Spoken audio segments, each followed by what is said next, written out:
avouer que ça fait plaisir d'être ici au Saguenay-Lac-Saint-Jean. C'est là où j'ai reappris mon français. Évidemment, mon père a essayé de m'enseigner le français quand j'étais très jeune en Alberta, mais je l'ai perdu pendant mon adolescence. J'avais besoin de faire une immersion. Je l'ai fait à Chicoutimi. Et c'est parce que le meilleur français au monde est parlé au Saguenay-Lac-Saint-Jean. Donc, ça me fait des beaux souvenirs pour parler des travailleurs merveilleux de la région et le potentiel exceptionnel de notre pays.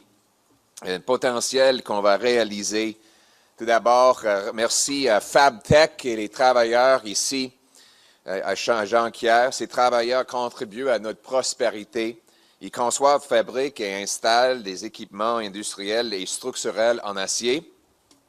Ils alimentent les barrages hydroélectriques, soutiennent l'industrie du bois d'œuvre et font fonctionner des installations industrielles à travers le Québec et le Canada. Je tiens à remercier nos candidats aussi. Évidemment, on a le fameux coach Richard Martel. Merci, coach. Un grand gagnant. Et on a aussi Fanny Boulanger, un adjoint parlementaire, une originaire de Jonquière. J'aime dire que je suis une fan de Fanny. Et je pense qu'elle sera un excellent candidat et un excellent représentant pour la région d'où elle vient. Elle va se battre pour vous et pour tout le monde. Je tiens à remercier aussi Claude Gagné, directeur général de FabTech, pour avoir dirigé ces travaux essentiels. Vous, vos travailleurs, méritez une belle vie fondée sur une économie forte.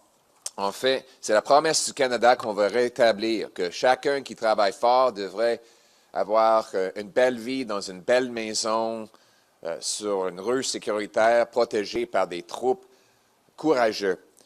Le Canada devrait être le pays le plus riche au monde.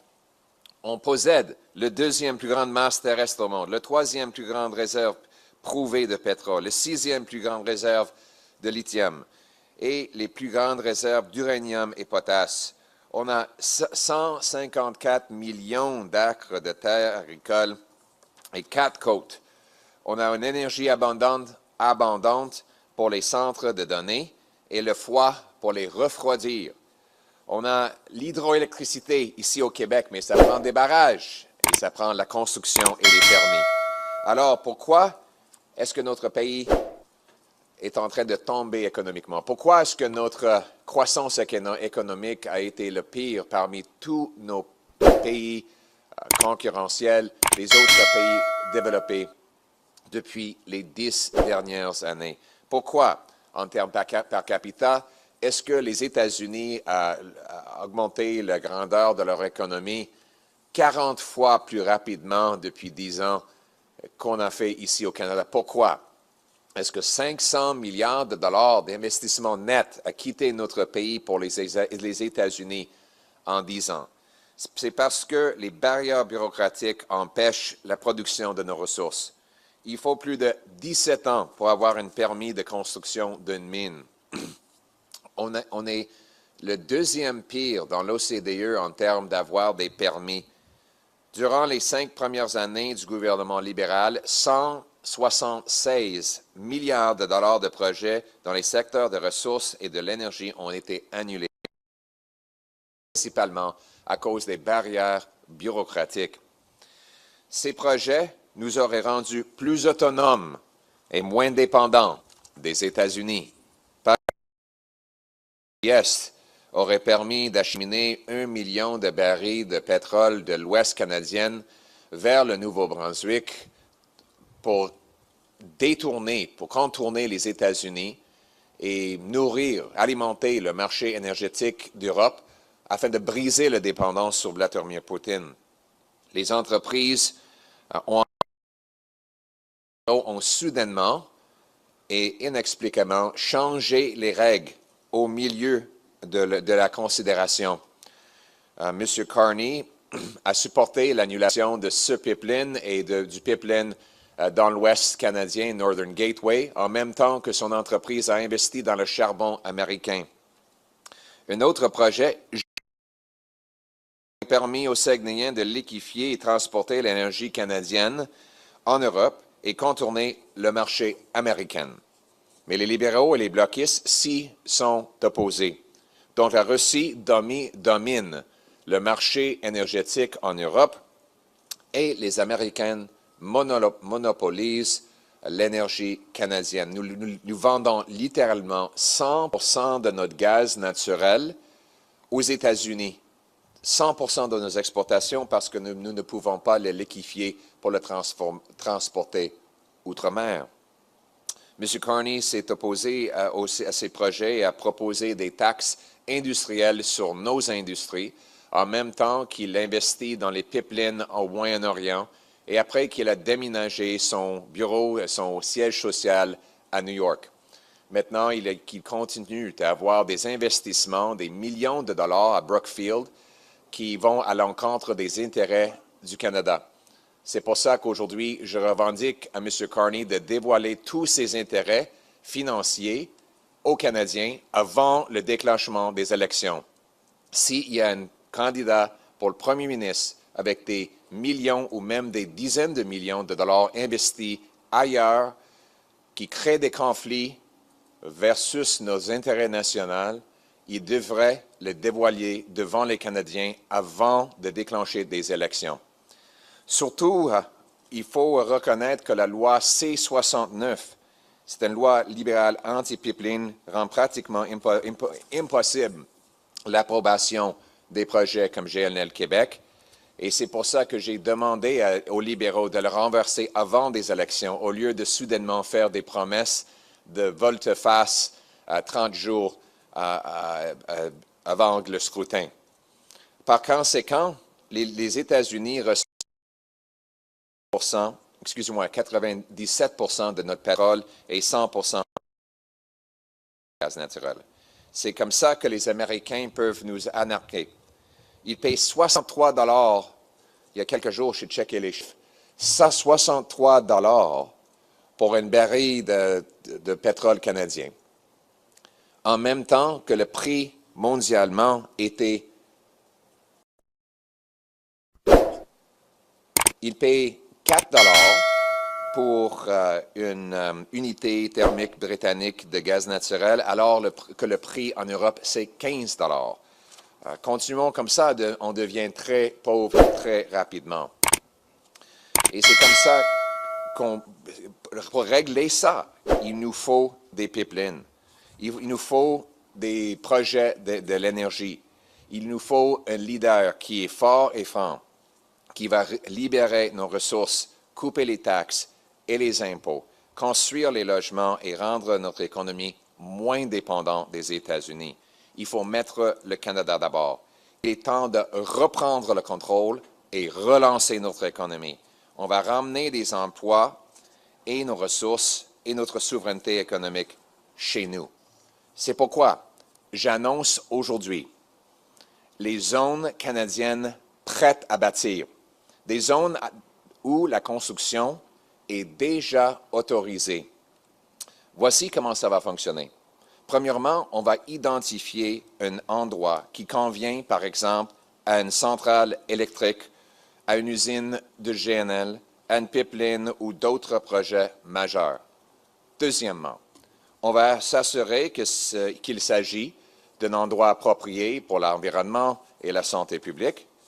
Troisièmement, notre gouvernement va travailler avec d'autres niveaux du gouvernement pour garantir le zonage et les permis à l'avance, et en même temps, on va consulter les Premières Nations telles que obligées dans la Constitution canadienne. Quatrièmement, on va proposer des permis préalables avant même de recevoir une demande. Donc, les permis vont être publiés en ligne avec une liste de contrôles que les entreprises vont évidemment devoir suivre pour protéger l'environnement et la population. Ensuite, les entreprises vont pouvoir acheter le terrain, s'y installer, embaucher les travailleurs et construire, sachant qu'elles ont déjà les permis. Ce n'est pas simplement d'accélérer les permis, c'est que seront déjà faites avant même de recevoir une application. Prenons l'exemple. Imaginons une zone qu'on identifie comme étant parfaite pour le gaz naturel, pour la liquéfaction de gaz naturel. Je pense par exemple à la baie, la zone portuaire de la baie. Là, il y a déjà en pleine collaboration avec les municipalités et d'autres intérêts afin de consulter, d'étudier et de nous assurer que ça peut être fait d'une façon environnementalement responsable. On fait une publication des permis et des investisseurs à travers le monde seraient capables de faire un jugement si oui ou non c'est un bon investissement. Et c'est nécessaire parce que maintenant, après 10 ans d'annuler les projets l'un après l'autre, beaucoup d'investisseurs disent il ne vaut pas la peine d'investir au Canada parce que ça prend 10 ans pour avoir un peut-être. Il faut avoir la certitude afin de ramener les 500 milliards de dollars d'investissement qu'on a déjà perdus aux États-Unis à cause des blocages des taxes et les impôts libéraux. En même ligne, j'annonce aujourd'hui qu'un gouvernement conservateur va travailler avec le gouvernement du Québec et les municipalités afin d'établir une zone prête à bâtir Canada d'abord au Saguenay pour pré-approuver une usine de liquéfaction de gaz naturel à la baie, au Saguenay, afin de créer les emplois dans la région du Saguenay. Donc, ça va donner beaucoup de travail pour les entreprises comme FabTech pour fournir l'acier, les machines, l'infrastructure, et ça va donner la certitude aux investisseurs. Ensuite, les investisseurs peuvent immédiatement considérer comment procéder. Ça va générer les grands chèques de paie pour liquéfier le gaz et l'expédier en Asie et mettre fin à la dépendance asiatique sur le charbon. Déjà, la Banque nationale a dit que si l'Inde remplaçait ses charbons avec le gaz naturel provenant du Canada, ça peut réduire leurs émissions de 2,5 milliards de tonnes. Ça, c'est 3 fois les émissions du Canada. C'est une meilleure façon de réduire les émissions de gaz à effet de serre au lieu de punir nos travailleurs. Et on va pouvoir exporter le gaz naturel d'ici en Europe pour briser la dépendance européenne sur Vladimir Poutine et transformer les dollars pour les dictateurs en chèques de paie pour nos travailleurs ici. J'aime bien souvent dire que je préfère que l'argent ne soit pas dans les mains de la machine de guerre de Poutine, mais que ça va dans les chèques de paie pour Jean-Marie Tremblay, le soudeur de Saguenay. Je sais que Infoman a remarqué que je parle souvent de Jean-Marie Tremblay du Saguenay. Donc, si vous connaissez Jean-Marie Tremblay de Saguenay, dites-lui que j'ai un chèque de paie pour lui et pour beaucoup d'autres personnes. Et merci, Infoman. On va débloquer des centaines de milliards de dollars dans les centrales électriques, l'énergie nucléaire, des mines, des pipelines, des centres de données et bien d'autres. Ces endroits vont être animés par le bruit des machines et des chantiers. Vous allez voir des travailleurs canadiens, talentueux, déterminés, qui vont recevoir de plus gros chèques de paie. Les soudeurs, les tueurs, les mineurs et les ouvriers d'usine vont pouvoir dépenser ces chèques de paie aux restaurants et aux entreprises locales. Ça va créer des bons salaires. L'économie va prospérer et permettre de financer les hôpitaux et les écoles. Mais surtout, on va être moins dépendant des États-Unis. Nous serons plus autonomes, souverains et indépendants pour tenir tête aux Américains, pour nous défendre. On va rétablir la promesse du Canada. Vous travaillez fort, vous garantit une belle vie, dans une belle maison, dans un quartier sécuritaire, protégé par nos troupes et sous un drapeau fier du Canada. Le Canada vaut la peine qu'on se batte pour lui, pour notre peuple, pour notre chez nous, pour le Canada d'abord. Merci beaucoup. Thank you very much, everyone, for being here. It's great to be in Jonquière to celebrate the amazing FabTech workers. They design, manufacture, install industrial equipment and steel structures for hydro dams, support the lumber industry, and drive industrial facilities across Quebec and Canada. I'd like to personally thank Claude and his entire team at FabTech for the work that they do building our country. These workers deserve the Canadian promise that in this country, if you work hard, you should get a great life in a safe place, in a beautiful, affordable home, protected by our proud troops under our beautiful flag. That is the Canadian promise.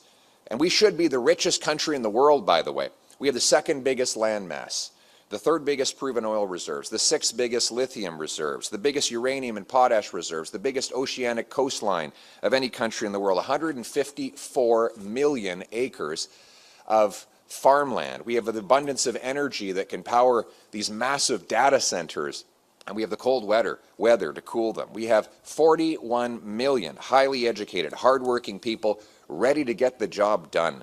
So why aren't we the richest country in the world? Why have we lost $500 billion to the Americans and had the worst economic growth of all our competitors over the last 10 years? Why has our per capita GDP gone up so slow? In fact, the American per capita GDP has gone up 40 times faster than Canada's over the last decade. Well, that is the lost Liberal decade of blocking, taxing, and driving away business. A decade during which the Liberals were in power and Mark Carney was, for half of that time, the economic advisor to Justin Trudeau.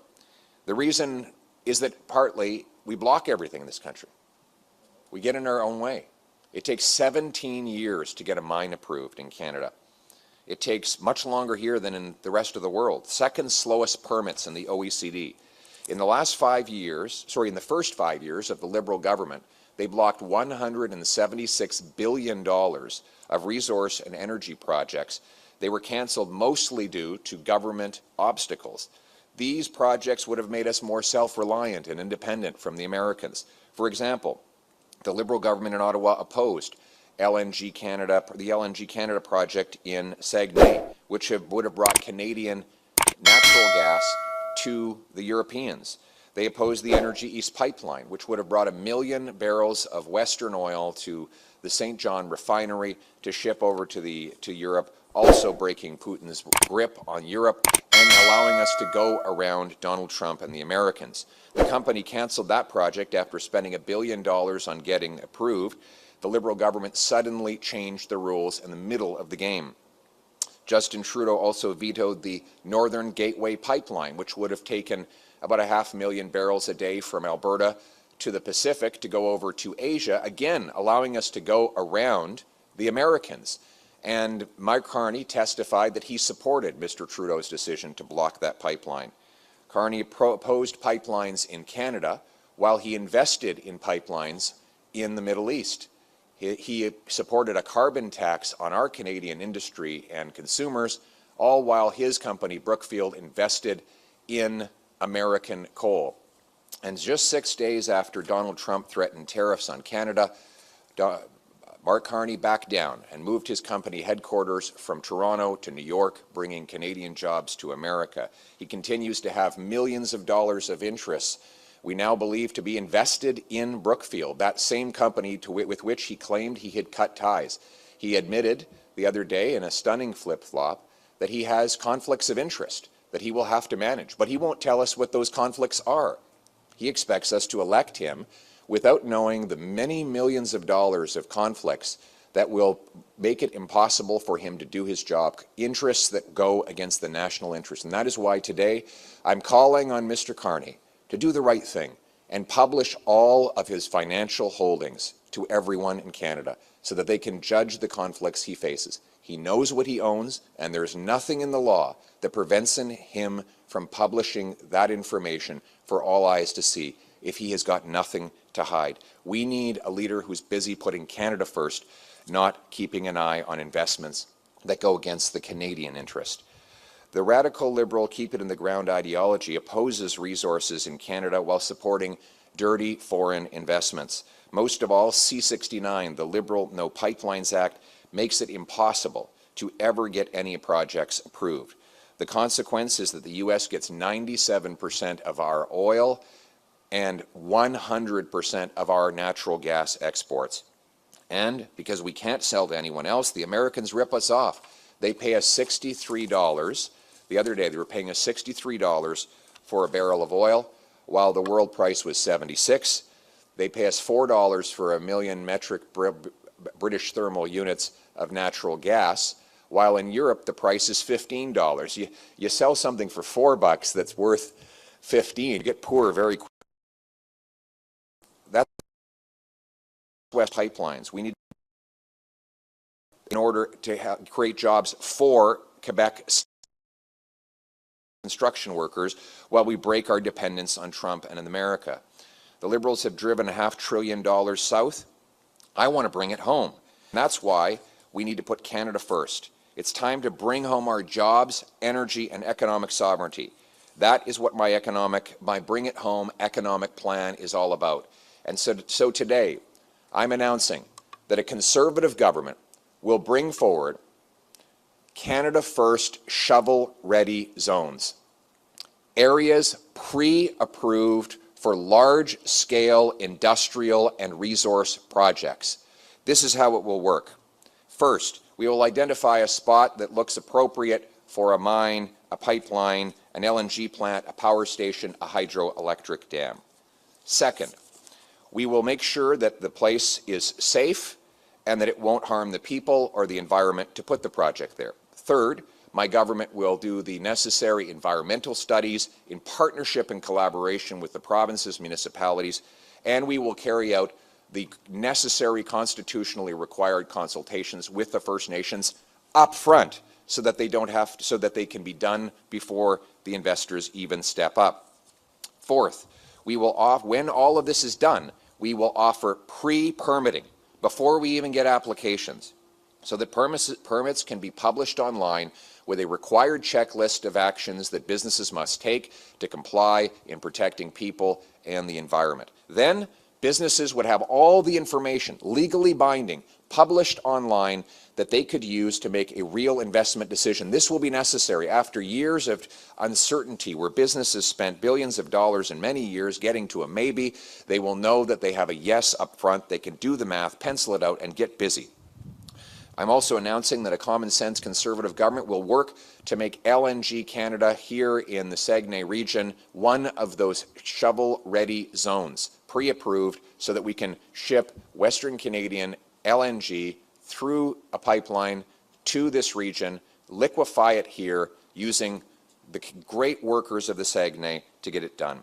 The goal will be to pre-publish permits online so that everybody knows, and next time investors don't have to fear that they're going to waste so much money on lawyers and fees all to get to nothing. The result will be that companies will be able to ship our energy, to go around the Americans, break European dependence on Putin, ship our energy to Asia so that the Asians can break their dependence on coal and use clean Canadian natural gas instead. The goal is to turn dollars for dictators into paychecks for our people. The same could be done for the Ring of Fire in Northern Ontario. Why not create shovel-ready zones across Northern Ontario where the companies would know that they are pre-approved to mine copper, chromite, cobalt, nickel, gold, and other essential minerals that we need for our security and our economy. We will unleash hundreds of billions of dollars in power plants, nuclear energy, mines, pipelines, data centers, and much more. These places will be humming with the sound of equipment, of machines roaring away, talented, hardworking Canadians moving quickly to build the infrastructure and the energy of the future while they walk home with powerful paychecks. Welders, boilermakers, pipe fitters, miners, factory workers will be able to spend those paychecks in local businesses. The economy will boom, raising funds for hospitals and schools. Most of all, we will be less reliant on the Americans. We will be self-reliant, sovereign, and stand on our own 2 feet while we stand up to the Americans and stand up for ourselves. We will restore Canada's promise that hard work gets you a great life in a beautiful, affordable house on a safe street, protected by brave troops under a proud flag. Canada first. Let's bring it home. On va maintenant passer aux questions. Alors, dire votre nom et le nom de votre média, s'il vous plaît. Bonjour, Léa Compartino pour Cogeco Média à Saguenay. Vous avez parlé d'indépendance du Canada face aux États-Unis. On a actuellement un contrat avec un géant américain là, pour ce qui est d'un 88 avions de chasse F-35. Dans le contexte tarifaire actuel, qu'est-ce qu'on devrait faire? Est-ce que de résilier le contrat, c'est une bonne chose? Et si on le fait, combien est-ce que ça pourrait coûter? C'est une très bonne question. Je pense qu'il faut regarder les contrats pour nous assurer notre indépendance et notre souveraineté. Évidemment, nous allons devoir contrôler nos propres avions de chasse et de ne pas les avoir contrôlés par les Américains. En même temps, nous avons besoin de fournir nos forces armées avec des avions. Donc, il faut vraiment faire la recherche pour prendre une décision mesurée dans l'intérêt du Canada et nous assurer de ne pas faire une décision qui va simplement retarder les avions de chasse au grand coût des Canadiens. Donc, c'est dans ce contexte que je vais faire mon analyse et agir très soigneusement. Évidemment, il va falloir devenir plus indépendant des Américains. On ne peut pas dépendre d'eux autres après que le traitement inacceptable que nous venons de recevoir. Moi, j'ai déjà annoncé ma volonté d'acheter 4 brise-glaces et non pas 2 pour sécuriser l'Arctique, ajouter une autre base dans l'Arctique. On va aussi ajouter à nos nombres de troupes dans les forces armées. En même temps, il va falloir être très soigneux et exercer beaucoup de responsabilités dans les achats d'un énorme nombre comme ça. Merci beaucoup. Merci. Prochaine question. Louis Martineau, CBC Radio-Canada. Oui, Louis. J'aimerais revenir sur le projet GNL dont vous avez fait mention. Oui. Ce qui fait que ce projet-là n'a pas été accepté ici au Québec, c'est que le Bureau des audiences publiques l'a refusé sur la base qu'il n'y avait pas d'acceptabilité sociale. Qu'est-ce qui vous fait croire que, quelques années plus tard, la situation a changé sur le plan de l'acceptabilité sociale? Merci de la question. Tout d'abord, le statu quo n'a pas d'acceptabilité sociale. Le statu quo où nous vendons 100% de notre gaz naturel aux États-Unis pour profiter de Donald Trump n'a pas d'acceptabilité sociale. Le statu quo et Vladimir Poutine monopolise l'Europe, le marché de l'Europe pour financer sa machine de guerre, ça n'a pas d'acceptabilité sociale. Non plus, l'achat de pétrole des États-Unis, 130 000 barils de pétrole des États-Unis ici au Québec, personne n'a consulté les Québécois pour avoir l'acceptabilité sociale pour ça. Les Québécois se montrent en faveur des pipelines et du GNL Québec. Selon les sondages, 76% des Québécois, et j'imagine encore plus au Saguenay, sont en faveur. Et j'ajouterais que GNL Québec pourrait être l'usine de liquéfaction de gaz naturel le plus propre au monde. Pourquoi? Ça va être alimenté par l'hydroélectricité, zéro émission. Deuxièmement, c'est froid ici, donc ça prend moins d'énergie pour refroidir et liquéfier. Et troisièmement, c'est un parcours plus court vers l'Europe, comparativement le golfe de Mexique, d'où vient le gaz américain. Donc, nous pouvons le faire, peut-être même carbone neutre ici. Et je pense que si on fait ces arguments-là, les Québécois vont aussi reconnaître que ça va déplacer le charbon ailleurs, ce qui est beaucoup plus polluant. Donc, je pense pouvoir convaincre les Québécois, et j'ai hâte de partager cette idée avec le premier ministre Legault et des autres chefs provinciaux à l'Assemblée nationale. Donc, je suis convaincu qu'on va avoir l'acceptabilité sociale et on va bâtir pour mettre le Canada d'abord. Merci. Merci. Prochaine question. Bonjour, M. Poilievre, Thomas Laberge pour la presse canadienne. La campagne électorale va être déclenchée dimanche. Vous allez rencontrer M. Legault un peu plus tard aujourd'hui. Durant la dernière campagne, M. Legault avait donné son appui à votre prédécesseur, M. Erin O'Toole. Est-ce que ça serait un aveu d'échec de votre part si vous ne receviez pas l'appui de M. Legault? Et juste en terminant aussi, là, je voudrais savoir, est-ce que vous reconnaissez que le fait de ne pas donner accès à votre caravane de campagne, ça pourrait nuire à des électeurs francophones parce qu'il n'y a pas de médias francophones un peu partout sur le territoire du Canada? Merci. Merci. C'est possible de répondre en anglais et en français, s'il vous plaît. Merci. Tout d'abord, je vais pas rencontrer M. Legault pour demander son appui aux élections, mais pour parler des problèmes que le Québec et le Canada, auxquels le Québec et le Canada font face, c'est-à-dire de devenir plus indépendant des États-Unis, de relancer notre économie et reprendre le contrôle, de réparer le dommage que les libéraux ont fait pendant 10 ans en immigration, et j'en passe. Celles sont les priorités du Premier ministre du Québec, et celles sont aussi mes priorités. Et je vais être là pour répondre aux questions, écouter ses suggestions et partager mon plan avec lui.